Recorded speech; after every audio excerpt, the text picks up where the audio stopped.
We talk a lot on Dateable about being present in dating, but let's be real. That's hard when your phone is basically a third wheel. Enter Brick. Brick is a simple device that helps you put your phone down when you actually want to be in the moment. You just pair your phone to Brick and it locks you out of distracting apps, and suddenly you're not doom scrolling while your date is telling a story about their childhood dog. Whether you're on a first date, having a real conversation, or just trying to stop checking your phone every 30 seconds, Brick creates boundaries with your tech without asking you to delete everything or go full digital detox. Dating is about connection, not notifications. So if you want to be more present and honestly more attractive, check out Brick. Go to getbrick.app/dateable to get 10% off. That's getbrick.app/dateable to get 10% off. Getting dressed should not be this hard, but somehow it is. And that's why I love Armoire, because Armoire makes getting dressed easy with a clothing rental membership that helps you build the perfect wardrobe with high quality, unique brands picked just for you. You just take a quick 5-minute style quiz, choose from your personalized closet, and your pieces show up at your door in as little as 2 days.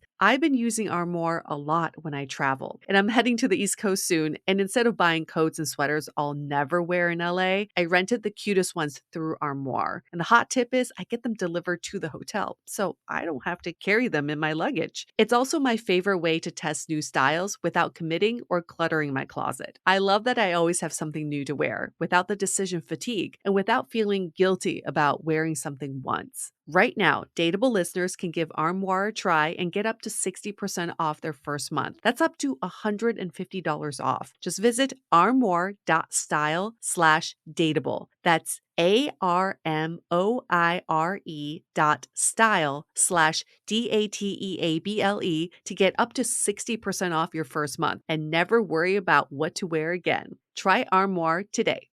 Hi, I'm Yue Xu. And I'm Julie Kraftchick. We're active daters turned dating insiders. Here to dive into everything modern dating and relationships. Welcome to Dateable.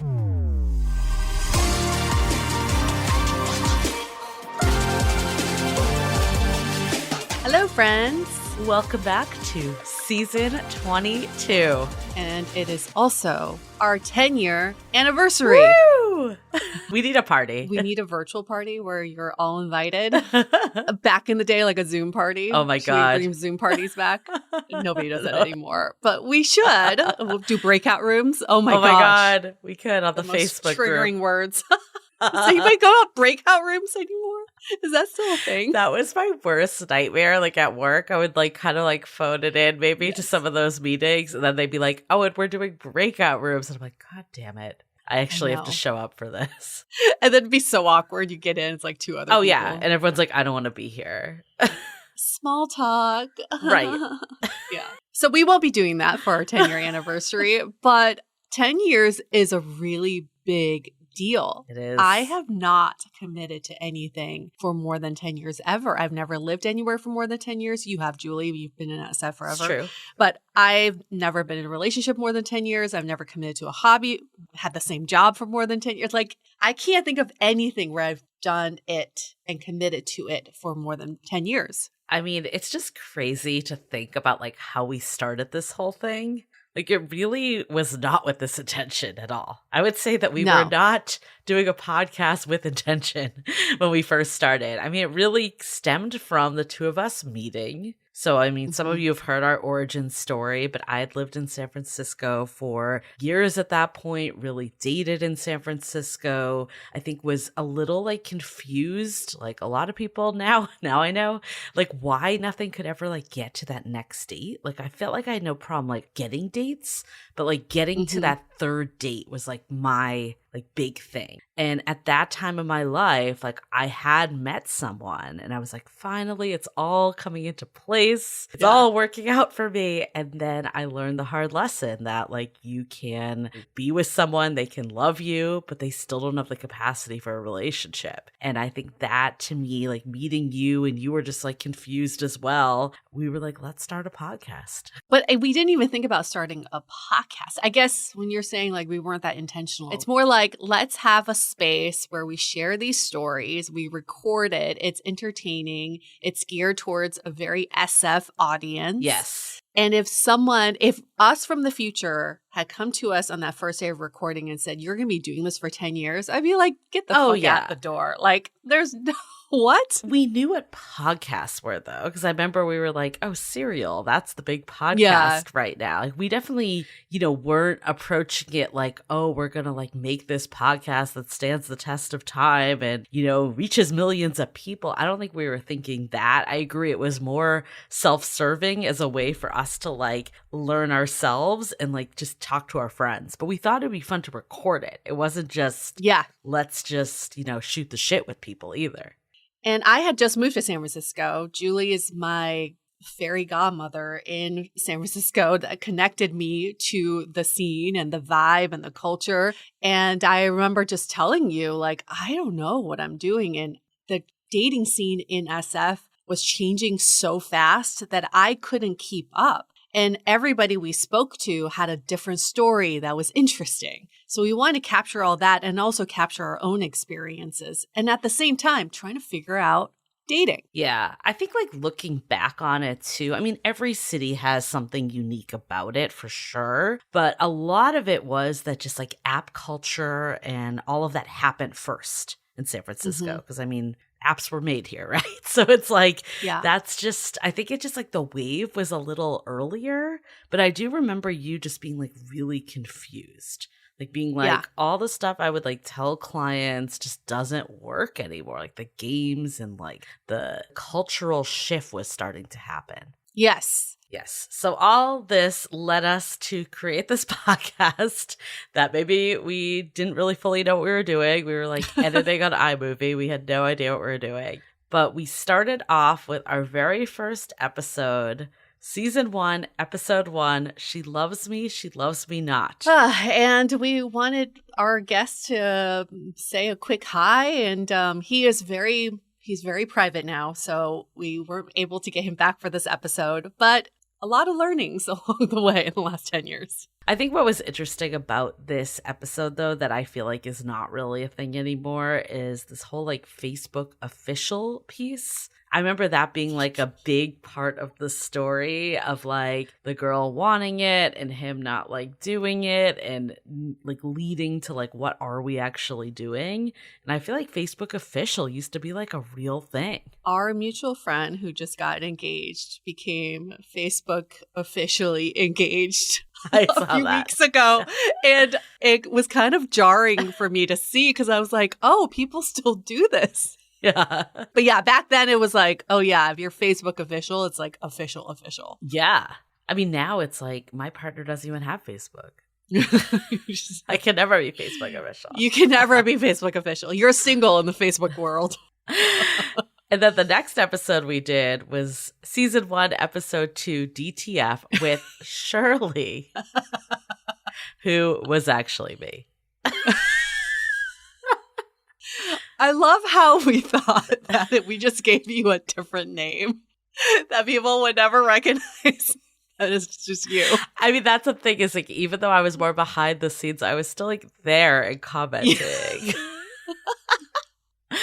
I do remember this though, and it was when I was on Match.com. I remember just getting these like overly sexual messages like out of nowhere. Like I was just like talking to this guy. It seemed super promising. Then all of a sudden it was like DTF and like all this stuff.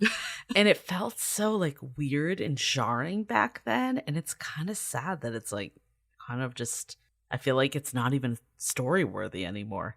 This DTF term was so story-worthy back then that Tinder even started their own podcast called DTF.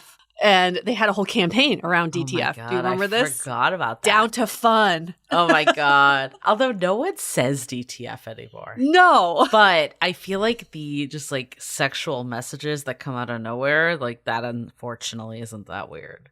Yeah. Not that it's a good thing, but. Yeah. Nobody uses acronyms. They just go, let's fuck. Or just like my dick. Something super out there. But I remember just being so scarred by it, like just like taken so off guard by it. It was like me being innocent in my 20s. No, baby Julie. I still do remember though, like, so the story I told on this podcast, maybe I did actually share this too, but I still remember to this day, like when I first downloaded Tinder, I was like so excited because with Match, you had to wait. Like, it was like you were writing snail mail to each other. Like, you would come in, log into your computer, and be like, what messages did I get today? And in a way, it was, like, kind of healthier that you weren't, like, attached to it. But it took forever. Like, you would wait, like, 2 weeks to go back and forth, like, before you ever met up. And I remember with Tinder, like, when it was first came out, I was just, like, blown away how fast it was and how immediate someone was messaging me. And I remember getting so excited and, like, running into my roommate's room being like, I got a message, my first message. And she's like, what does it say? And I'm like, DTF. And she's like, I'm never joining Tinder. Damn it. I didn't even know what it meant. I was like, I'm so excited. Well, the irony is, it's funny you bring that up, that Match would take forever for you to message back and forth, but you met up with more people because it was so coveted to like get a message. Although back in that day in Tinder, you were meeting. I think that is a shift that's happened recently. But now it's like you get all the messages instantaneously and people meet up way less. I think that's a huge shift, actually. And we'll get into more too. But like back then, when we started this podcast, it felt easy to get a date. It felt hard to get a date that went past like the third date. Yes, the progression. Yeah. Yes. But now it feels like people can't even get that first date. Like people just feel like so kind of like skeptical. And it's like I'm looking for everything that's like not going to work before I'll even like commit to going on the date. People get the ick before they even meet up. They talk themselves out of going on that or just like date. Looking for every red flag. Like none of that was like in the lexicon back then. No, I wish I was more discerning, actually. Yeah, maybe it's the opposite. I was like, sure, I'm down. I used to go have like 2 dates in a night. It was great in a way, and then also exhausting. I never dissected profiles either. I was like, he looks fun. Yeah. But in a way, I think that was healthier. Like, I think there's clearly like a middle of both. But I think now we've gotten too analytical that like you can literally think your way out of anything. Yeah, you can talk your way out of not doing anything. In the third episode, this is a good one we launched with. Season 1, episode 3, The Mushroom Trick. And we had our co-host Michael at the time. Shout out to Michael if you happen to be listening. Or anyone that came in knowing Michael. Mm-hmm. Michael's living his best life in San Diego. We need to catch up with him. But he told us this story about like how he went to a conference and was like in line at like the lunch station. And what did he do? Like throw a mushroom up in the air or something? Like it was some sort of. You need people need to just listen to this episode. These 3, just binge them. They're worth it. It's kind of crazy though that like I feel like back then, this feeling of like it's hard to meet people in the wild was like starting. And in a way, that's actually like why dating apps were so great. Because I remember feeling like it's so hard to meet people just like out and about. And it's kind of come full circle now, though, that the burnout with dating apps has happened. And now the desire is to like meet people in real life, but we like lost all skill here. So maybe re-listening to The Mushroom Trick could inspire someone to just do something weird. Yeah, weird was accepted back then. And also people recognized the weird. I mean, now who would even notice someone doing the mushroom trick because they're on their phones? Like they're not even looking up to see what's going on. And that's the difference, is we are so less aware of our environment these days. We don't even see all the random weird things that are happening around us. I mean, that's true. But I do also think like if you are open and you're in a buffet line and someone is like doing something to like initiate conversation, like being open to those moments is actually really good too. And I think people do crave it. Like they want people to come up and talk to them and to do it. Sometimes it's almost like intimidating when it does happen. Like you're like, what do I do next?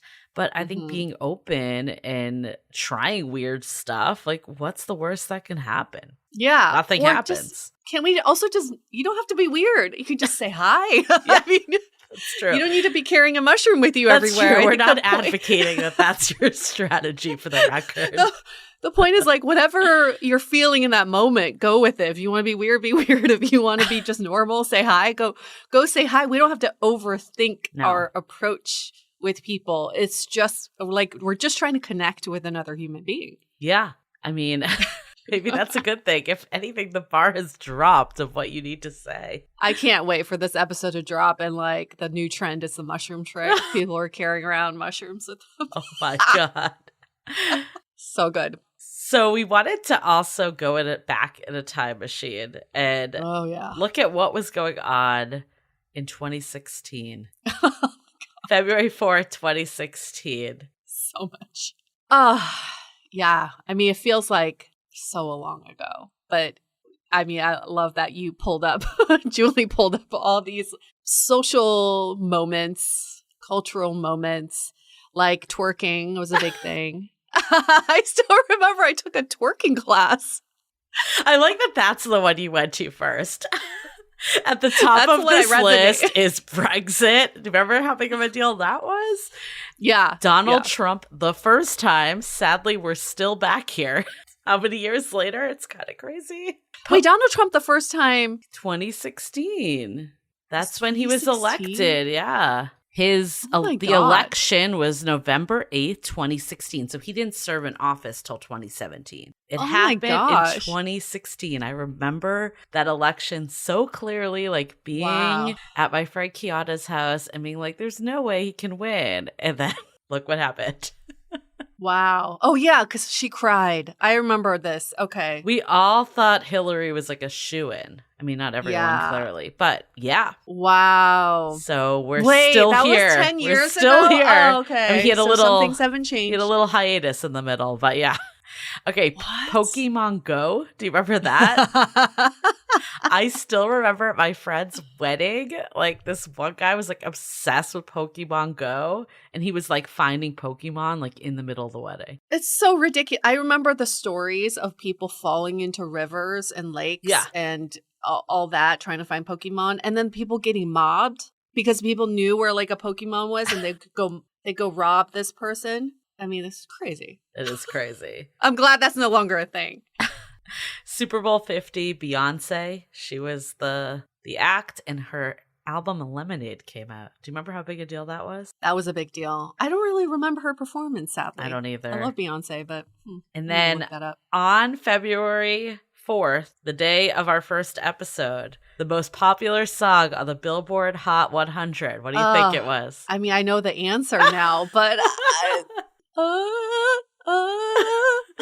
I love that song. Sorry, Justin Bieber. And I remember you taught a dance class to it. I sure did. And still on YouTube. It's still my most popular routine to date. It was such a good song. It really was. The music video was good. The music was good. I still love that song. But it was... Same. It was the third consecutive week at #1 on that day. It probably was even longer. I can't believe that was 10 years ago. It feels like yesterday.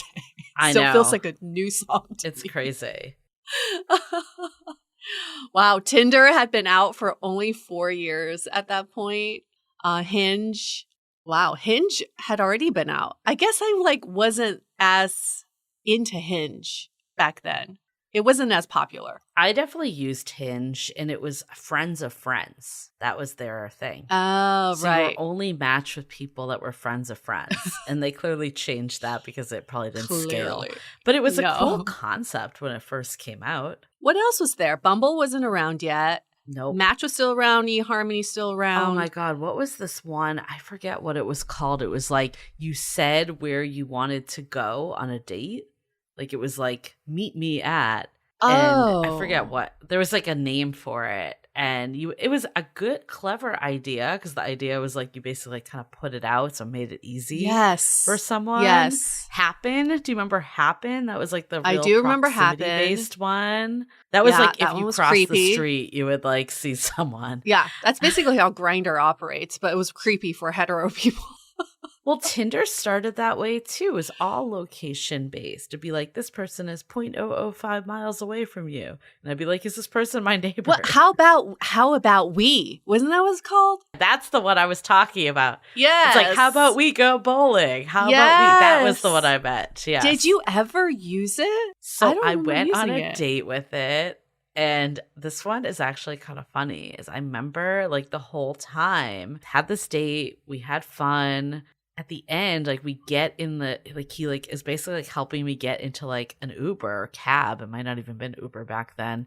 And he's like, "What was your name again?" At the end of the date, like the whole date went by, and I was just like, Stop. "What?" And I was so turned off by it. And then I realized on How About We, I never told him my name, and it never said my name. Stop. But he didn't ask that up front? He didn't, and I guess like his must have said it on it because I knew his, or he signed his message with it, but I never did. And I'm like, okay, I guess it's not that bad that he said that. It's kind of weird that he didn't do it up front, but you're like, fuck you. I'm gonna see you again. Like, how dare you? I want to dive into this even more, but before we do, let's take a quick break to hear from our partners. I am so excited to tell you about our sponsor, Avocado Green Mattress. Their certified organic mattresses, pillows, and solid wood furniture are made without harmful chemicals and with thoughtfully chosen materials that are designed to support healthier living and more restorative sleep. I don't know about you, but my sleep matters. My mornings, my mood, my energy, and I love that Avocado makes that upgrade tangible with real materials designed for comfort, breathability, and a healthier home. And that's because Avocado's mattresses allow your body to properly recover, reset, and wake up ready to take on the day. The best part is that you can get a mattress with absolutely no regrets. Avocado offers sleep trials of up to 1 year to ensure you're getting the best mattress for you. When it comes to what you sleep on, real wins. Real is better. Go to avocadogreenmattress.com/dateable to check out their mattress and bedding sale. That's avocadogreenmattress.com/dateable, avocadogreenmattress.com/dateable. Quince is all about elevated essentials that feel effortless. Designed for layering and mixing, each piece helps build a timeless wardrobe made to last. With versatile silhouettes and thoughtful details, they're the kind of styles you wear again and again. Basically, by now, 90% of my wardrobe is from Quince, especially the core classics. It's no secret I'm obsessed with their cashmere sweaters, but I bought so many tanks and pants from Quince for my trip to Greece that I've been continuing to layer all year round. My favorites are the ultra stretch Ponte cropped wide leg pants, and I just bought another pair in purple. Quince uses the highest quality materials like 100% European linen and organic cotton. Everything is built to hold up season after season. Refresh your wardrobe with Quince. Go to quince.com/dateable for free shipping on your order and 365-day returns. Now available in Canada too. That's QUINCE.com/dateable to get free shipping and 365-day returns. Quince.com/dateable. So this is fun. We were pulling up popular dating terms back then. So ghosting, breadcrumbing, benching, Netflix and chill. So big back then. I think hookup culture overall, catfishing, and then talking stage. I feel like those were really big back then. Netflix and chill. That was so huge. It was so big. That was like the equivalent of DTF too. It was like the classier way to do it. But ghosting was kind of a newer term. It was. And I remember we put out this like 20 terms and it was like really popular because people weren't like doing the terms as much back then. Yes. Now it's like it would just get buried. But situationship was not a word. It always existed. Like now looking back on it, I'm like, I was definitely in situationships, but I never used that word. Nope. Never a thing. And then we don't use benching anymore. I think benching came and went really fast. I feel like even breadcrumbing is not used as much. Yeah. Yeah. That was so popular back then. That was really popular. Yeah, I don't hear anybody talking about that. But ghosting is still a thing. Hey. That one is pretty consistent, I guess. But yeah, situationship was not a... I feel like a lot of people still don't know what a situationship is today. I know, like anyone out of the dating scene. Yeah. It's crazy to me because it's such a widespread term. It feels Yeah. like that, I guess, if in your bubble. I know. And it's such a good word. It is like the best word to describe what a situationship is. It really is. Dating fatigue was definitely a thing, but I feel like we didn't call it burnout as much. Yeah, but where do you think the dating fatigue was coming from? Because that wasn't coming from the apps. No, it was. I definitely think Was it it? was. Yeah, I think because it's like there was still this feeling of exhaustion that you would just like go on all these dates and they never go anywhere. Like that was it. It wasn't like the meeting people, but it still felt like there was this like feeling of being this loop that you would go on all these dates. Maybe like you were going on more dates back then even. And like none of them would like result in a relationship. I just don't remember anybody saying that they were going on a dating hiatus, like deleting the apps it wasn't and then reinstalling apps. It wasn't that extreme as it is today. Yeah. It was a feeling of like hopelessness a bit. I think that's always persisted in dating, sadly. I think like we think a lot of times like this stuff is new, but I feel like dating has always been hard. Yeah, definitely. The paradox of choice definitely is as a result of all the different ways you can meet people. So people were feeling fatigued by that. That was a definitely. big term back then. Like it was like a new like, light bulb moment. Now I feel like when people talk about it, you're like, yeah, we would talk about this for 10 years. Yes. All the sociologists were writing articles about the paradox of choice and how dating culture is perpetuating this paradox of choice and analysis paralysis. But But it makes sense because apps were still relatively new back then. It was the first time that this was happening. Yeah. Was love languages back then? I feel like I never heard people talk about that. Attachment styles. I mean, I think all this stuff existed. It just wasn't mainstream. Like clearly like, the love languages is like a very old book and same with attached. But they weren't like in our like day-to-day vocabulary with dating at all. And that's a major shift I've seen is in the beginning or like 10 years ago, it was about the dating experience and other people. It wasn't so much like learning about yourself and that personal development piece wasn't really there. I really think with love languages, that's what started it all. Kind of like turning it back to you. Yeah, same with attachment theory too. Both of those. When did attachment theory become popular? I mean, Attached, that book has been out forever. Yeah. I'm trying to think of when it was published. It was published in 2010. So I guess it was still like gearing up. But I feel like it's like attachment theory. We started to hear people talk about it. We did like an episode with it. When did we do that? We did it in season 9. So it was a bit later, 2019. So I think it feels like it was like getting more popular in that era. Yeah. I mean, emotional availability wasn't really a thing back then. You just assumed everyone was emotionally available. I actually think that's a big shift. I don't think it was like a given back then. No? I feel like people prioritize, I don't know, like it felt like a little more superficial back then. And it still is. It's not like it's gone away completely, but I do feel like that's actually been a positive shift. I truly cannot tell you what I was looking for. No, you just weren't thinking. I had no map. No. I didn't know where I was going. It was just like, this sounds like fun. Attraction. Do That's really what it was. It was like, is there chemistry? Is there attraction? We were underthinking back then. But we were also younger. So I wonder if people in their 40s back then, how were they dating? Maybe the same? Because dating apps are so new. I mean, that is a piece. I was thinking about this the other day. It's like, this is always hard. Like when there's like Gen Z reports now, it's like, how much of it is that they're like 20, right? Yeah, and, like, right. What's the shift? But I do think like therapy was not nearly as mainstream back then. Just the language around it was not in the day to day. So yeah, I think maybe if you were older back then, you were like more intentional without the word dating intentionally was not a thing. But maybe you were like, okay, I'm looking to find a husband or a wife. But I don't know if you had like the language of being like, I want someone emotionally available. No, definitely not. I certainly did not encounter anybody. No. And the people we talked to were not thinking that way of all ages. No. We were very reactive back then. It was very much based on how other people Like the people we were dating, we were reacting to their action. We didn't really reflect on what we were doing. I think too, I mean, vulnerability, boundaries, like none of those were terms. No. I guess narcissist, everyone calls everyone a narcissist nowadays. It's going to be a term forever.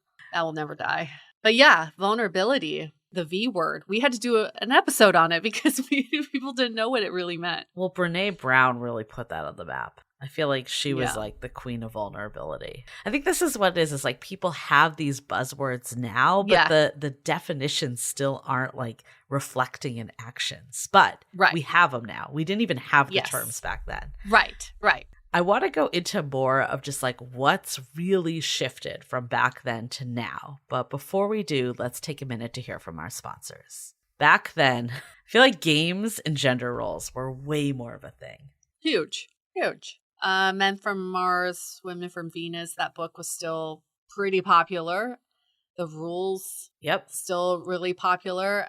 I remember just being still like subscribing to all of that. Definitely. And it was more about like, oh, I should wait 3 days and like I shouldn't do this. Like, it was very methodical. Yeah. And like no double texting. I remember like articles being written about how to text etiquette, and how to make them chase you through texting. I mean, generally women were just so much more passive. Like I feel like I would never initiate texts first. I would never tell someone I had a good time on a date. Like things that are just like not human. But that was so ingrained of like, you can't make that rookie mistake. Like you will lose all your power. It was very like power based back then. Yeah.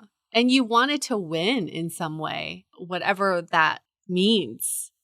There was a winner and a loser in dating back then. Yeah. I mean, some of this is just a shift of yourself too. But like I was thinking about this, like when we first recorded our episodes, I remember being there for like the main one we did with Kurt. And then you did 2 others, like virtually with Sasha, and I forget who the other person was. And I remember I actually left. I didn't stay for that because I was like going to brunch with my on again, off again boyfriend who was on again at the time. And I'm like, nowadays, I would have just been like, we need to change the time or like the date. But like, I was so like, okay, I gotta leave and do this. And like, granted, I wasn't like on the air. I was more of the back end. But like, I feel like I always had to like be accommodating and I could never like voice what it was. And yes, some of that was just like the way gender dynamics and like what you were told to do and following that.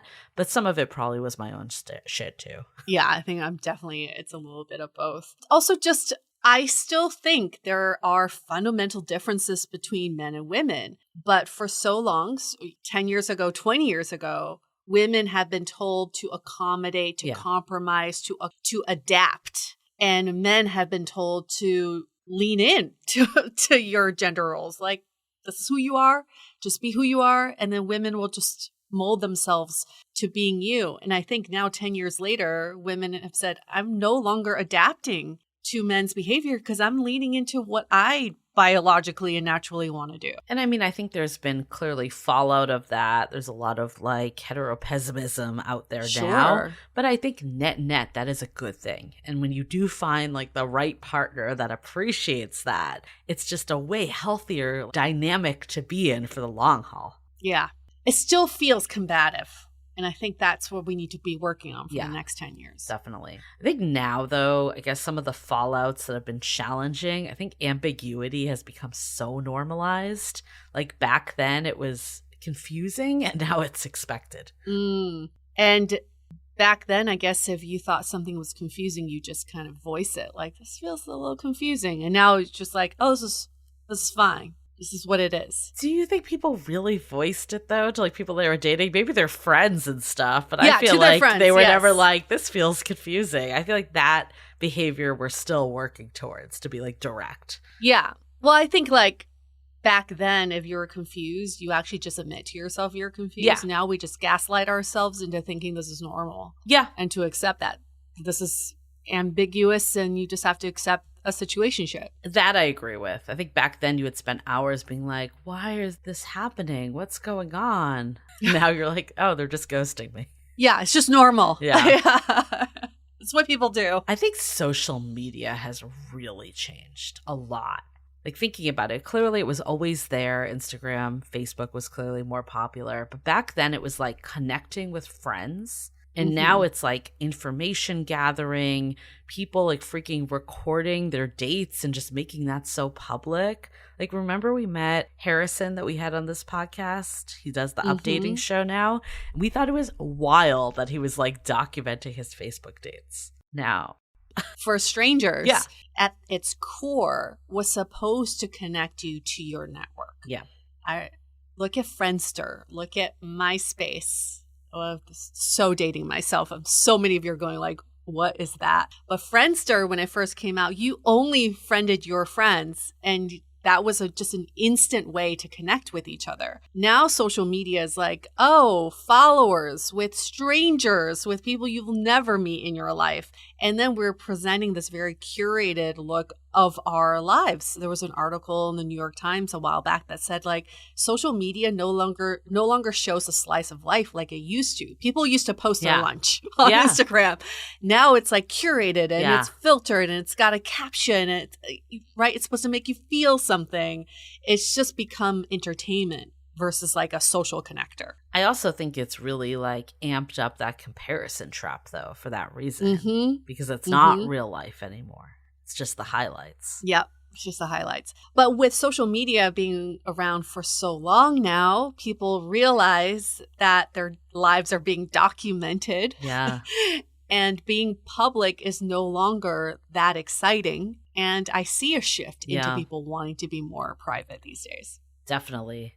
I think a big shift too, I mean, we kind of talked about it before, it's just like we have the language now of like what's happening. That's like good and bad. Like in one way we can like accept it, like ghosting. We know what's happening. But at another way, that's actually a positive thing because you're not spending all this time like spinning your wheels of like what might be happening. It's just clear. But now I guess like what's missing is like that behavior change. Like it still feels like that piece is gone. Like we can name it. This person's not emotionally available, but like what do we do with that?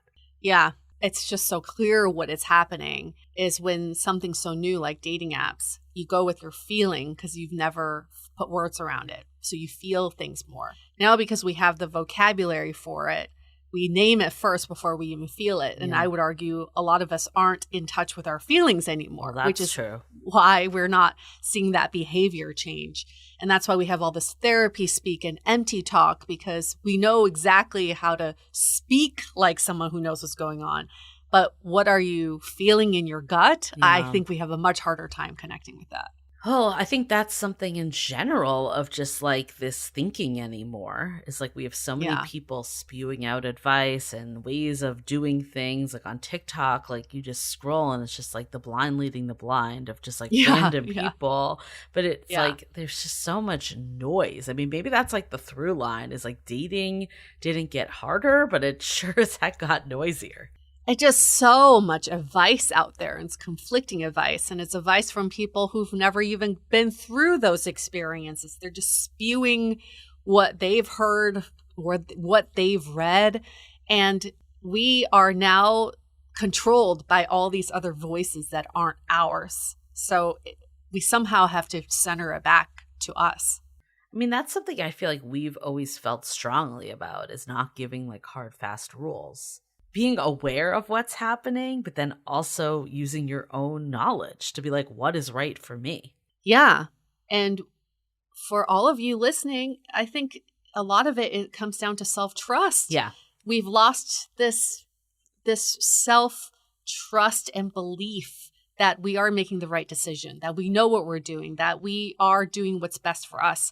So then we rely on all these other voices and rules and guides, and we've seen a lot of you want the step 1 through 10, concrete rules. It's because you've lost that trust in yourself, and let's regain that. I think that's an interesting piece, is that like the rules have diminished, I feel like, in a way, right? Like the book, The Rules, like all that was like very popular back in the day.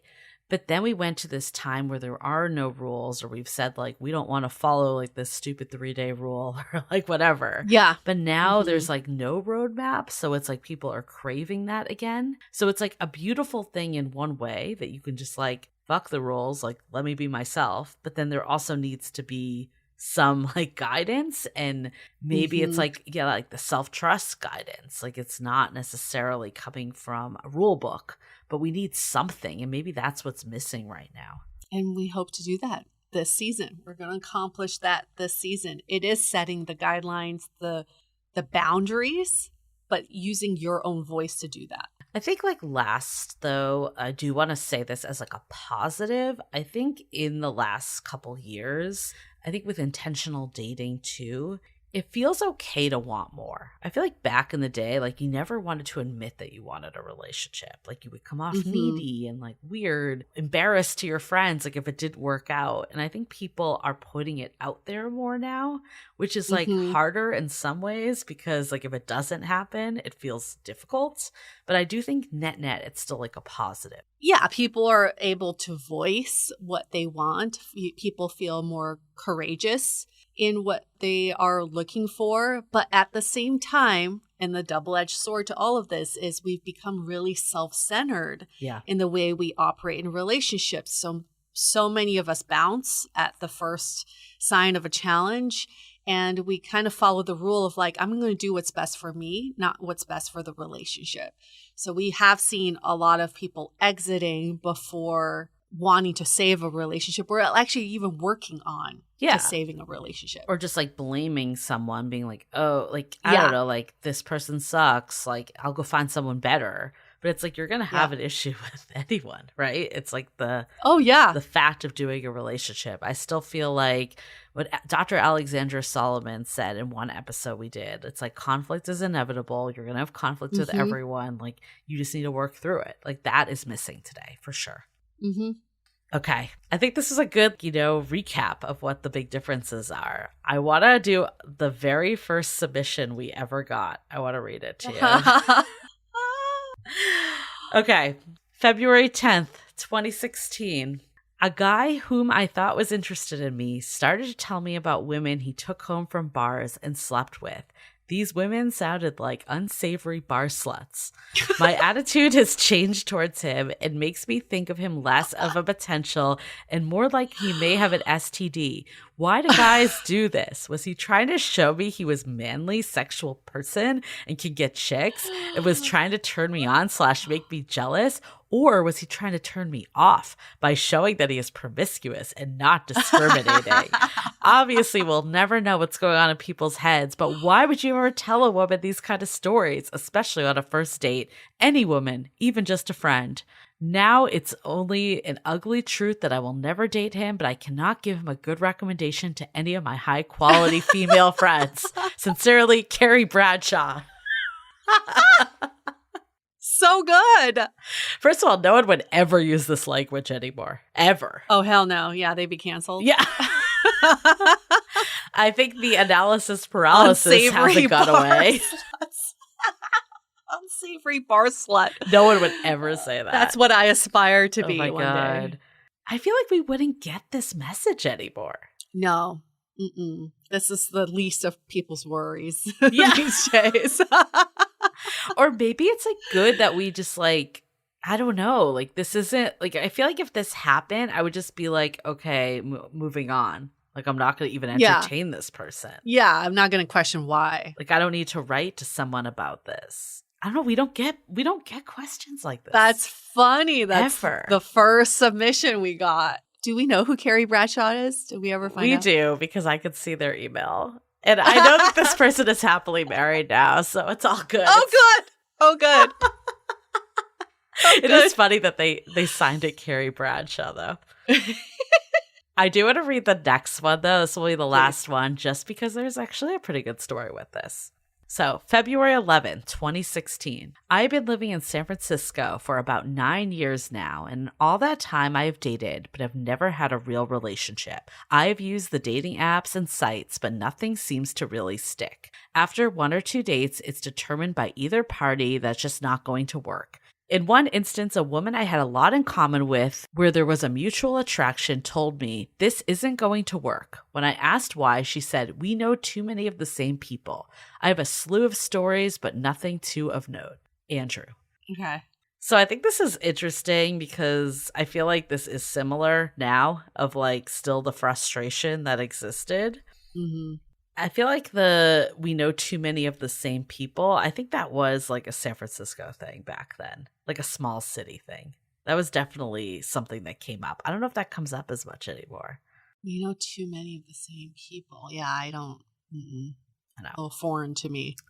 Anyways, though, we ended up having Andrew on our podcast, season 3, episode 14, Dating Fatigue, that aired November 29, 2016. And then in 2017, January 8th, we got a listener email. Yeah. Dear Dateable podcasters, I really enjoyed season 3, episode 14, and I want to meet Andrew. I share his dating frustrations, and I have a similar dating stories, and I'm a Bernie supporter, so no worries there. And I have to say, I don't have any Andrew friends in my friend group, so I'm certain we don't know too many of the same people. Would you be willing to put me in contact with Andrew? Jenny.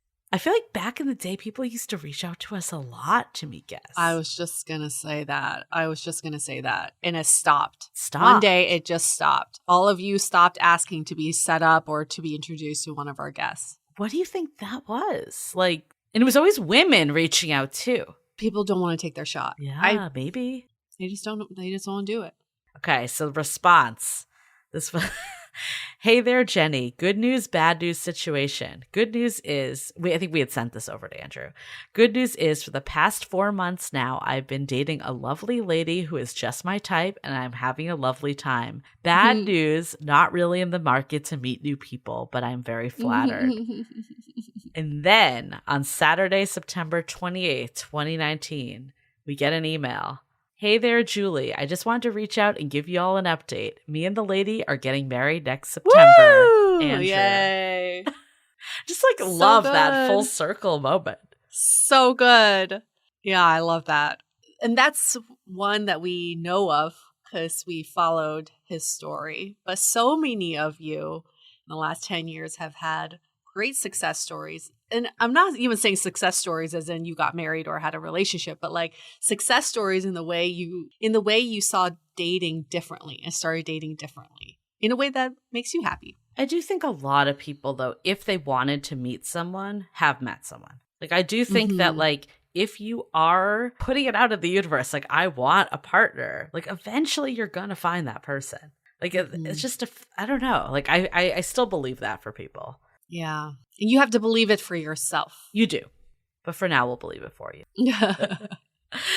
For the 2 angels who are giving you the confidence, it's going to happen. So we wanted to do 2 more quick segments, but before we do, let's take a minute to hear from our sponsors. Imagine having a dating coach in your pocket 24/7 and a daily guide so you're never lost. That's exactly why we partnered with Studio.com to create the Finding Your Person coaching app. Now, we were blown away by their AI technology that creates a completely customizable experience based on exactly what you're going through. After 10 years of doing Dateable, we kept hearing the same thing. I wish I had support in the moment when I'm actually dealing with this stuff. So we finally created it. And honestly, we've been so excited about this launch because it brings together the tech we've always wanted, everything we've learned from talking to thousands of daters, and the core content from our most popular course, Finding Your Person, the one that sells out every single time. And inside the app, you'll follow a personalized journey designed to help you get clear on what you want, build real confidence, and break the patterns that keep tripping you up. You'll get quick audio lessons, guided reflections, and simple real-world challenges that make dating feel intentional without the pressure. And there's even AI-powered audio journaling for real-time feedback and encouragement, a coach you can talk to, and insights to identify patterns and growth.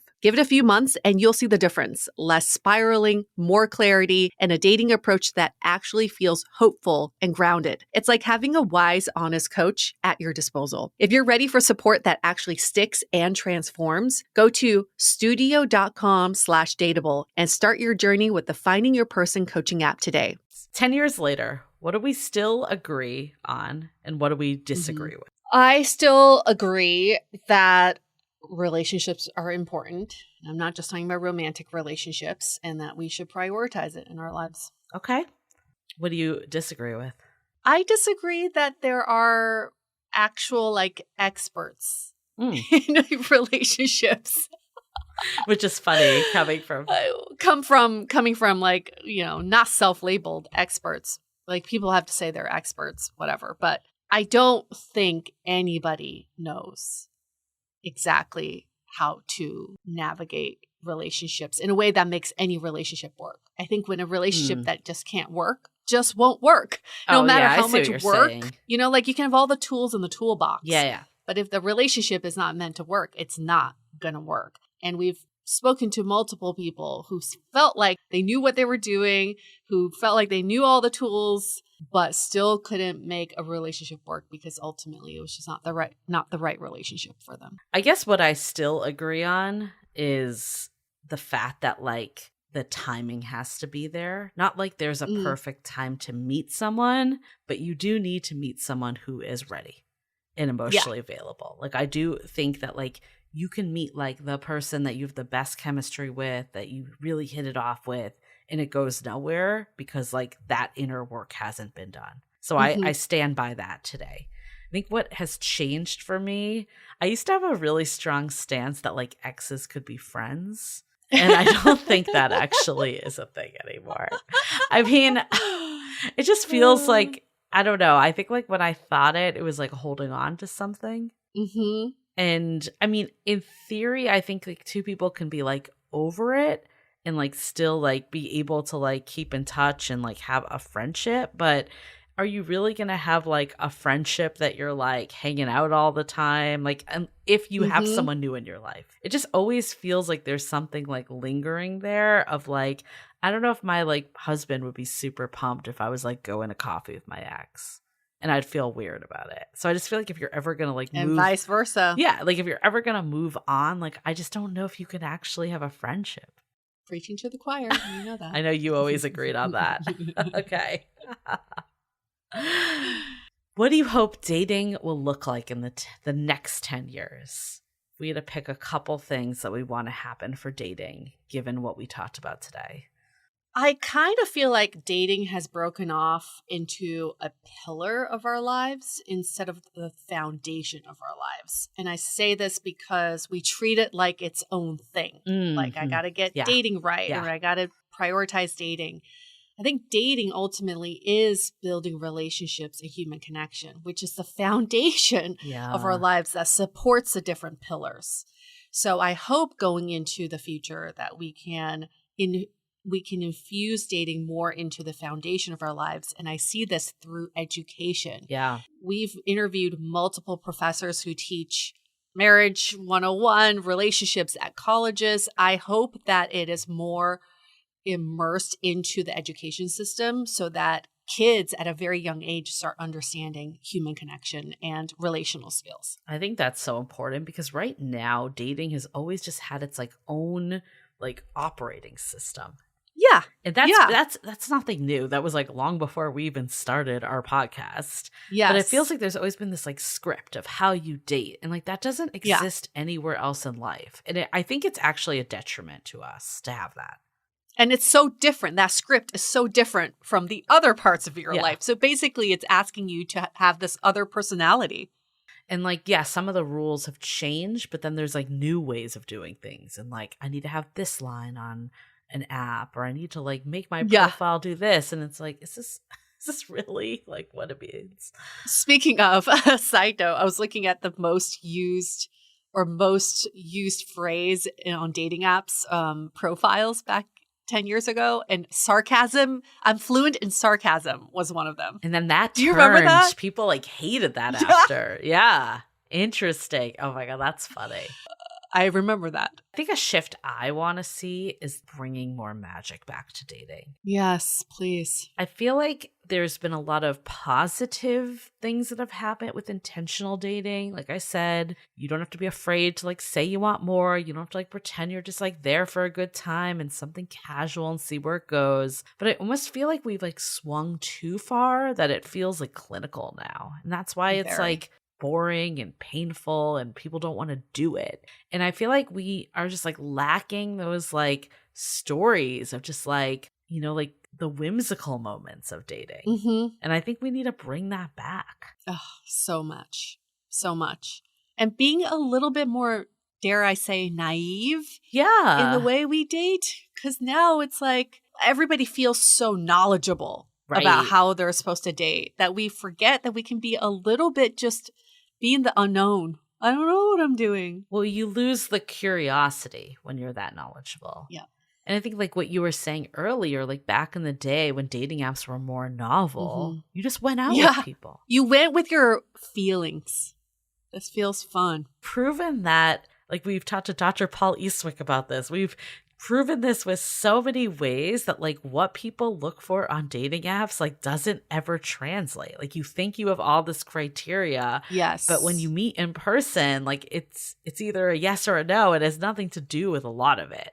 Like people don't have good pictures. Like we know the limitations of dating apps, yet we still haven't been able to like take that shift away and do the house party way of dating or like a maybe as a yes, like some of the stuff we talk a lot about in How to Be Dateable, our book. I really hope that we bring back curiosity in dating and get rid of some of this combativeness. And I think when we're faced with differences, especially in hetero dating, we get combative, we blame, we gaslight, instead of being curious about why we are in the position we're in today.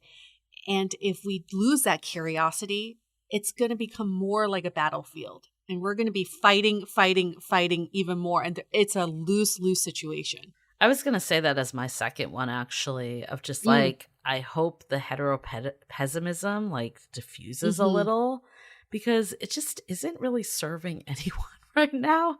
Just making everyone angry and like disconnected. And I feel like that doesn't mean that you can't expect someone to treat you well. Like that expectation, we're not saying to fold your standards. The reality is there's really good guys out there. There's really shitty guys out there. Yeah. There's really good women out there. There's really shitty women out there. And your job isn't to like judge the entire species, but it's to say, okay, this person isn't for me. I'm going to move on and find someone that is. Mm-hmm. Yes. Let's bring back this united front because we are all on this earth together. And why are we always at war with each other? Why are we always blaming?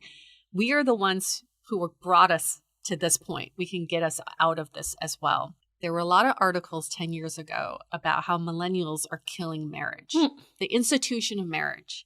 And I find this fascinating because 10 years ago, millennials were the young ones. Yeah. Right? They were the Gen Z of today. And it was these, older journalists saying like they're killing the institution of marriage. They don't want to get married. They don't want to contribute to society in this way. And I think 10 years later, we've proven that we've redefined marriage. We've redefined relationships. Although we're still a little bit lost, I find that the younger generations aren't necessarily saying, I don't want to get married, but they are much more intentional about getting into relationships. And I'm very hopeful for that. But I also see in the next 10 years, it is our opportunity to redefine for ourselves what we want, the relationships that we want. We always talk about DIY your own relationship. This is our moment. There is no one size fits all anymore. And we can redefine what marriage means. We're not killing marriage. We're just redefining what it means for us. I think on that note, too, it's like this whole conscious partnership. I still stand by this, that I think when you find that person in today's world, if you are consciously dating and doing things in a conscious way, you can have the most fulfilling partnership of your life. Like way more than maybe past generations that were more tactical of like being there for like financial reasons or like situational like life dependencies. I think the fact that we're choosing and we can stand on our own and we're still choosing with someone it makes it really beautiful when you do find that person. I do hope that we can like transition to more conscious dating by taking like dating intentionally a step further and like getting out of this more like clinical way of dating into like incorporating kind of the self-awareness and emotional intelligence and personal growth. Like basically now that we have the terms, like how do we actually like act with it? Yes. I think that's and missing. live it. Yeah. Yeah. What comes with that is flexibility in your relationship. And I think conscious dating describes that perfectly. It's like, it's daunting to think about being with someone forever and being like, we're just going to make this work. But what if we're more flexible in the way we operate? It's a phased approach, I think. Like you phase out your relationship depending on the life stage, and you consciously work together to only operate in that life stage. And then when you get to the next life stage, you do a system upgrade, to this other phase. Like, let's not take it all at once. Yeah. Let's just be more flexible in the way we relate to each other. I love it. What a good recap of the last 10 years. So much has happened. And now we're in AI, moving into the world of AI. Oh, hey, that is also a major change for the next 10 years. We are going to have a lot more help and support than we've ever seen before. And it's all about how do we use these tools for the better. And when we started our AI-enabled dating coach app, that's exactly what we thought of. This is for the benefit of people to support them in their dating journey, not to tell them what to do or to give them, all these like rules. It's more about how do we support you and customize it for your journey. I think that's the biggest shift of like making it more personal and onto you. So yeah, that's, I guess, a good shout out for our Finding Your Person dating app coach.